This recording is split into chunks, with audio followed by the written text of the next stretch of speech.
We are looking right now at one of the most famous images in the Forum, which is from inside of the triumphal Arch of Titus, which was built to commemorate the victory of the Romans over the Jews in the Jewish War of 70 AD. If you look very closely, or even not that closely, at the picture, what you'll see is the Roman soldiers carrying all the booty that they took from the temple at Jerusalem, the most famous thing of which is the menorah, the seven-candle candelabra, which today is associated with the Jewish festival of Hanukkah. Now, this arch was designed, again, to commemorate the Roman victory over the Jews.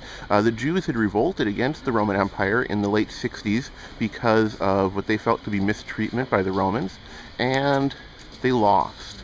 The Roman Emperor Vespasian and his son Titus came and attacked the city of Jerusalem and successfully defeated the Jews in 70 AD. In the midst of that defeat, the Jewish temple was destroyed. This was the second, or sometimes called the third temple, the temple built by Herod, which would have been the temple that was present at the time when Jesus lived in lived in Jerusalem.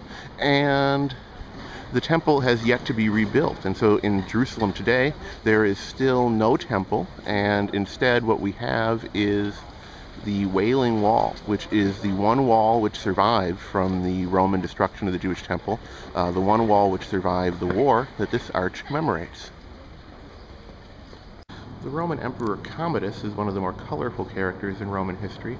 Here he's presented in a sculpture representing himself as the Greek god Hercules.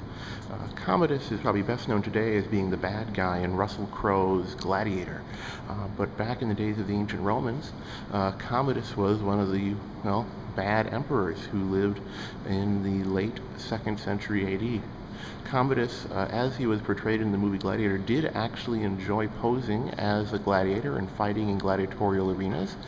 He also saw himself as a bit of a living god and went about town dressed as Hercules, wearing on his head the Nemean lion skin and carrying Hercules' club.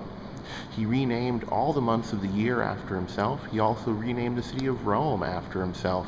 And when he finally died, strangled in the bathtub by the lover of his wife, Rome celebrated and erased his name from living memory.